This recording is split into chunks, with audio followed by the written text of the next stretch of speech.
welcome to Further Insight's first official podcast with our team. I'm Eleanor Weir, and I am the Director of Content, and I am with Kelsey Rigger, hi. Kendall Whitfield, hi. and Andrew Schuster.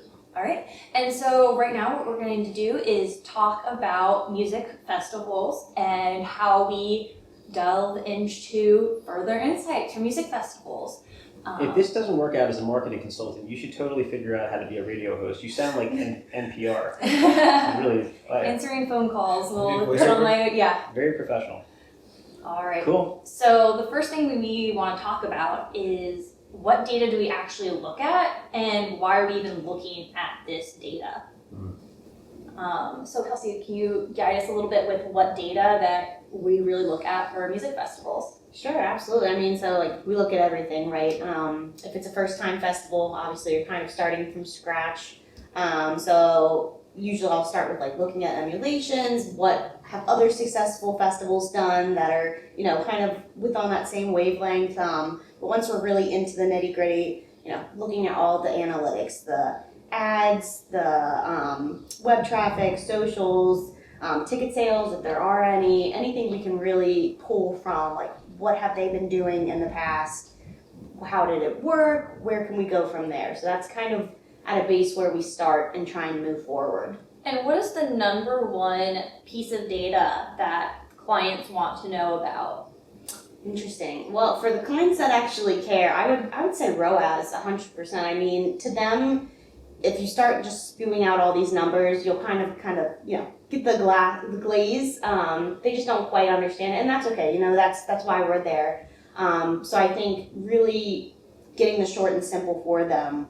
This is what we're spending. This is what we're seeing. The growth. That's, I think, the most important thing to show them, and that really sets it in. Okay, we're expanding, we're growing. Right. And Kendall, what would you say to a new client or potential client about the importance of having a marketing team that's going to look into the data and analytics to make their festival successful year after year? Well, I mean, you can't move forward without understanding a strategy, and you can't understand your strategy without the data. So we give you that insight into how to best move your festival forward from year to year. If there's things that aren't working, if there's things that are, if there's better ways to monetize. You don't know any of that without the data, and we provide you with that data. Great. And Andrew, I'm curious on your insights with a brand new festival starting from scratch and a seasoned festival starting from scratch, and what are the differences between really what data we look at for both of those? That's a great question. And to kind of build on everybody's points, you wouldn't naturally think about data analytics and music festivals or concerts, especially for smaller scale festivals. But if you can get the data out of the gate, and we've seen this with some of the independent festivals that we've helped create out of thin air, basically. If you can start with building a community, getting email addresses, communicating with people early and often, without getting too advanced into your marketing, you can control your own growth because you're marketing people who are interested. And that's critically huge. So seeing kind of the different life cycle stages of festivals, starting with the basic one of just getting started, first year festival. There's a lot that you could do, but at the end of the day, you need to understand, are people buying tickets? And it's just that simple. And if they're not, do we adjust pricing strategy? And it's really an interesting, experience to figure out in real time what's working and then build upon it. But that doesn't necessarily mean it's going to work the same way for every festival or every year. I mean, COVID was such a dramatically difficult time for festivals and events because their entire business got cut in half, basically. At least half, if not more, people were coming, if at all, during some of the lockdowns. So it varies, but our most advanced clients, the ones who've been around for decades, they're machines. I mean, they're machines, and we've helped make them more refined, more systematic, but the data is critical, and it does come down to how much am I spending per user acquisition, how much does it cost me to actually get somebody to A, click on my landing page for my event, B, buy a ticket, and then C, come back year over year. So once we get past that inflection point of we know basically it's going to cost, $1 to acquire somebody who can sell it for $3, then it's more about, to Kendall's point, expanding, finding new opportunities, sponsorships, content marketing down the line. But festivals and data are a match made in heaven. It's a beautiful thing when they work together, but a lot of disparate sources, so it can be difficult to get there. Yeah, and on a content side with data and talking about the machine of a music festival, is content is the wood, the fuel for the flame really with these. And part of the data is seeing which platforms, which sources do we need to add more fire to. Building up SEO for a new client is going to allocate a lot of time, and growing a new social media platform and audience for them also takes a lot of time. And then with festivals that have had multiple years of success and lots of video from just videos of people just around audience members to videos of actual performances, then it's also goes into the data of finding which performers are popular on social media, which performers are popular on YouTube versus Instagram is a very big thing. With one of our clients, it was really interesting to see on YouTube some of their performers did amazing on YouTube, and then on social media, someone with a small following, just their video would blow up on that platform.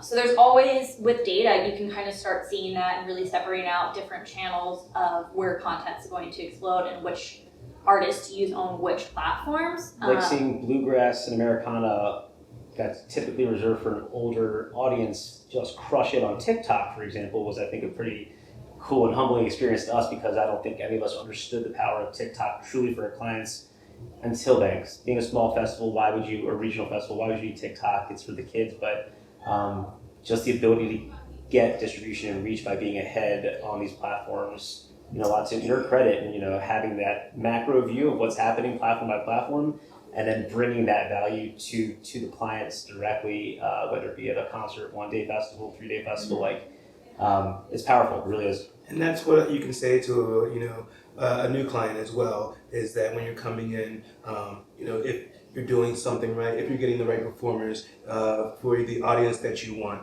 if you're getting the best bang for your buck as far as performers, you might have the ability to find those artists who are up and coming, who might have a really great impact on your performance or on your event, and the data drives that. And that's another interesting thing about the data is it's always evolving. We're always learning. My philosophy is let's just try it. If you don't have data, just start. Whatever it is, whether it's a new platform, because after one day, you're gonna have some inkling. Maybe it sucked and tanked, or it performed well, but after day one, you start growing that data. So whatever it is, just start. That's the best way, whether, you or the client is weary about it, or you're not really sure how it's performing, you're never gonna know until you start. So especially for a new festival, that was the thing when we launched with a new festival, and we kind of had an idea of how things were gonna perform for them, but they still had to start from scratch, build everything. But again, there's no better time, just start. You can really only go up, and the data is quite literally going to help you guide that path. And then also the idea of, on a content side too, starting day one, and getting just some information. Also with content too, it's perfection is the enemy of good. We can never get the perfect post. We can never have the perfect optimized Instagram that knows what the algorithm's going to do before the algorithm changes. It's never going to be 100% perfect, but the key to growth is putting out good content and then as consistently as possible. There's natural human flows on algorithms too. For example, a lot of times holidays, your holiday post doesn't get a lot of views or a lot of traction because people spend time with their families and they're not on their phones as much on days. So you can never outbeat human nature, even if you're 100% aligned with the algorithm. But if you're consistent and you see, oh my goodness, this one reel did amazing, then you get to repeat it again and again and get a lot of growth through that. And I believe that's the value add that we provide to clients, is that we can, our team understands, human nature and the algorithms as well, because it's not just one part, it's, a conglomeration of things to make sure that the data is there and, it's performing at the right rate. The robots are only as good as the structure of the data. The information has to be there Right. for it to work. And that's why this team, excels at what we do, because we take, both the human element and the algorithm, and we Man and machine. we put them together. Singularity is a real concept. But it's interesting what you're talking about with just the velocity of content and the experimental nature of what we do and what we have to do to be successful. Gary Vaynerchuk has been talking about this for years. Gary V, jab, jab, hook has been his methodology. He wrote a whole book about it, but it's proved to be true now. And the methodology is basically for, you try this, you try that, 2 random pieces of experimental content, one performs, you got a hook, you got a knockout punch because people want it. And that's now becoming ad creative. It used to be the other way around. We'd make the ad creative, spend all this time and money hoping that our great idea performed, and it was only as good as the paid media you had. It was only as good as the advertising budgets and relationships you had to go to market or market share. Now anybody, literally anybody in any industry can become incredibly powerful just in that one vertical through social media and through content, but it takes a leap of faith and testing, and I think that's where a lot of clients kind of get caught up in, well, I'm not sure this is right for me, but if the audience is there and the data is there to support it, it's hard to argue with that. So that's a great part of our practice, I think, and what I enjoy the most is that ability to really push the envelope and try things and then find the truth in what's possible and what people actually want. And it's been great in music festivals because there's some tracking when we can get the ticketing systems right, like Eventbrite, for example. But in cannabis, right, it's been a challenge, and we can't even advertise the best performing posts if we wanted to, except maybe on Twitter. So I think that's just such an interesting way to look at what's possible within my industry. In cannabis, there's only so much you can do because of regulations compliance. But with festivals, with breweries, within reason, you can really try some interesting things, and there's a lot more for us to uncover this quarter. I know we're doing some cool projects, but yeah, video, lots of video for sure. Yeah, kind of moving towards another topic with data for music festivals is how do we take the data we have and how do we personalize things for the audiences? So do you want to talk about that for ads?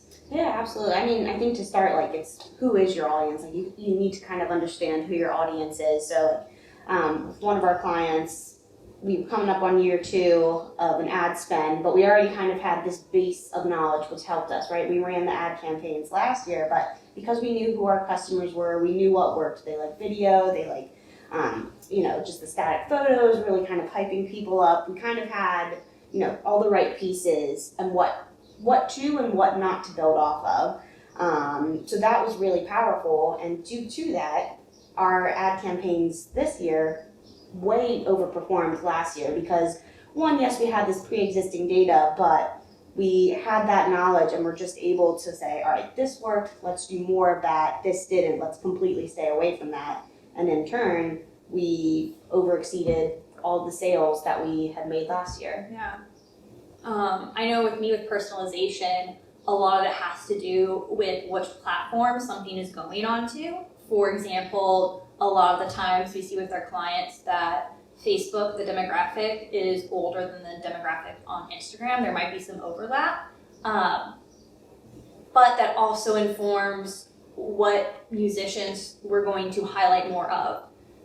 If it's someone who's up and coming, who's artist who's up and coming and very social media savvy and who's might have a TikTok song that's really popular, that's going to do better on Instagram and TikTok. Well, on Facebook, it really works well to push the more established artists who have been on that platform for a very long time because they've been an established artist for so long. Yeah, Sometimes on Instagram, that the up and coming artist sometimes gets more engagement than the established artist just because that's the The population nature of on the there. platform, Yeah, you might be selling more tickets because of that headliner, but you're reaching more people because of an up and coming artist. So next year maybe book that person or somebody like that because you're a lot more of a fan base here than you realized. But I mean, going back to data for a second, just by getting people's email addresses and names early and often, if you're a first-time festival, all the way to, you know, a very successful long-term festival, like send a happy birthday note and a discount for next year. You know, people. They remember Within- that stuff too. Well, the loyalty is tremendous, but the upsell opportunity is even more just exciting, I think, for music festivals. Because if you can really nail it out of the gate and structure it properly, again, name, email, birthday, and tell people they're going to get discounts, promotions, like make it a community, really personalize it based on their purchase history, what things they've liked, if they have an app, the artists they've saved. I guess live entertainment in general is doing enough of that. It's kind of still very niche, but like with MailChimp, with Square, with some of these payment processing and CRM, POS system integrations, it's incredible. And I just haven't really seen enough of it. I know we're dabbling there a little bit, but you know, it's tough. It's I mean, I think advanced that's what we can marketing, bring to really. I think that's what we can bring to the client is that ability to set that up, to have that, you know. And we do where they have it. I'm just saying, Right. Absolutely. so many don't, and the investment that traditionally they would need to make in that is substantial. Where we can do it in an iterative, very low risk, high reward way. But they traffic leads, and then repeat customers or referrals. So like And using it's those, just knowing where we are in that process, and I think that's a very difficult thing for a lot of clients to understand. But your data is only as good as the traffic we can generate first to see if people want to click on it. not only are emails great for upselling, for creating communities with discounts, it's also great for creating lookalike audience ads. 100%. So It's you all don't have to connected. rely on trying to find, you can create an ad that's always great for trying to geo-target places, but with lookalike audiences, you're going to get much more Much finite detail about who they are. And I've been noticing lately with a lot of social media platforms, they're taking away ways to really refine on your audience.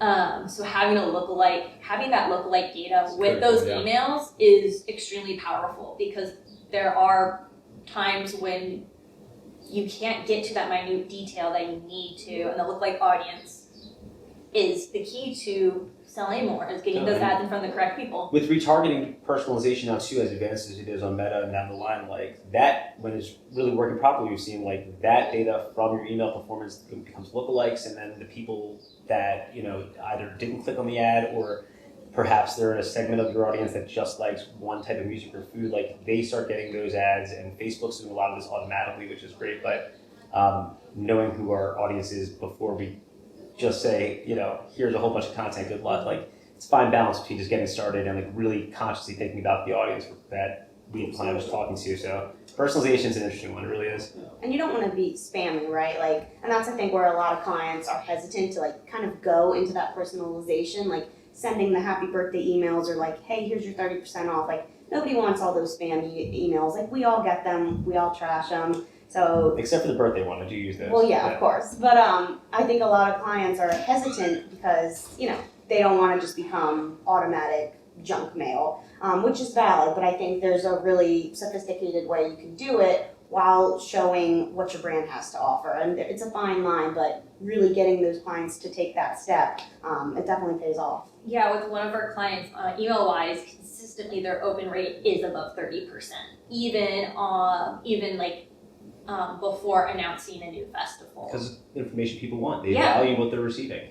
Yeah, so as long as you are creating something that is important, and you're not just, like you said, spamming them, then it's valuable. And I think that high email open rate really shows that we're able to create emails that are engaging, that are going to put information into your community's hands, and it's going to return you with more ticket sales or even merch sales too. Absolutely. And there's data within that email too. Like if you're just like looking, it's like, why is this email performing well? Well, I mean, you're not putting like, just random stuff within the email. You're putting valuable stuff that they want, whether it's a lineup or, it can vary, but looking at why that email specifically is doing well and like when did it go out? Are we sending them once a month, twice a month? Like there's so much data that you could probably process from that one email itself. So yeah, the data is always around. You just kind of have to look for it and then rinse, repeat. Yeah, and a great thing I think with working with a festival that's more seasoned is that you already have last year's data, and then you're like, we're going to beat last year's data. Let's see what we did really well and what things we thought were going to do well and didn't perform as highly as we wanted them to, and kind of copy and paste those ideas onto the new year, and then go in and refine it. Yeah. And I feel like with the new festivals, you can set benchmarks that way. You can have an idea of what you want. You can have an idea of your goals as far as, the success, what you feel is a success for your event. And we can make sure you have the data to back your views up. So, if your data is how many tickets, or if your data is, how many attendees, or if your data is, the amount of, merchandise sold, we can help you set those things up so that way that you can track that and make sure you and your organization can feel that your event was successful. It's so true though, and we just completed a festival cycle with this one client, but because we had all this prior data, I was constantly finding myself going back to last year's. What were we doing? How were we doing? And even several times I'd be like, well, this is where we were last year, like to the client, just to like kind of give them a benchmark. And even same as you said, like for these specific ad campaigns, when I was setting them up, like there were certain campaigns I didn't even launch because I was looking at last year and it's like they didn't do anything. So it's like, why would I waste that money? And I'm sure, I'm almost hoping that they ask like, well, why didn't we do this? But it's like, why would we? We wasted hundreds of dollars when I funneled them this year to a campaign that was working, and now we have X amount more conversions and revenue back. The numbers don't lie. They don't. They really don't. That's the beautiful thing about ROAS as a metric. But it's tough. I mean, all of this stuff is great in theory, but like it takes a lot of effort to get one of these campaigns up and running, whether it be email or merch, and then sustaining it and monitoring it. And that's just most small independently run festivals or small teams with limited budgets. So, I hope that this is genuinely helpful to them because there's a lot of steps, and there are certain things people can do on their own. There's certain things that they just can't or shouldn't. And it's exciting that we can provide that kind of expertise to upstart festivals. But, we can fill in the gaps. That's what we it is. It's value add information that we want to bring, but at the same time, we're learning as there's never a perfect outcome because the algorithms are changing constantly. We're pushing ourselves to be best in class. So client has an expectation that they want to sell 1 million tickets, but there's only 100,000 people in the area. Level setting expectations and figuring out what's possible. It's I think definitely just being transparent with them too, throughout that process, where are we on the ad spend, where are we on tickets, same with content, they all really go hand in hand, but really showing that hey, we're just on the same team as you, we're not here just to run your socials and spend all your ads, so it's a team effort. If it doesn't work, then we're not happy, and I think a lot of people have a misconception that it's the other way around, so yeah.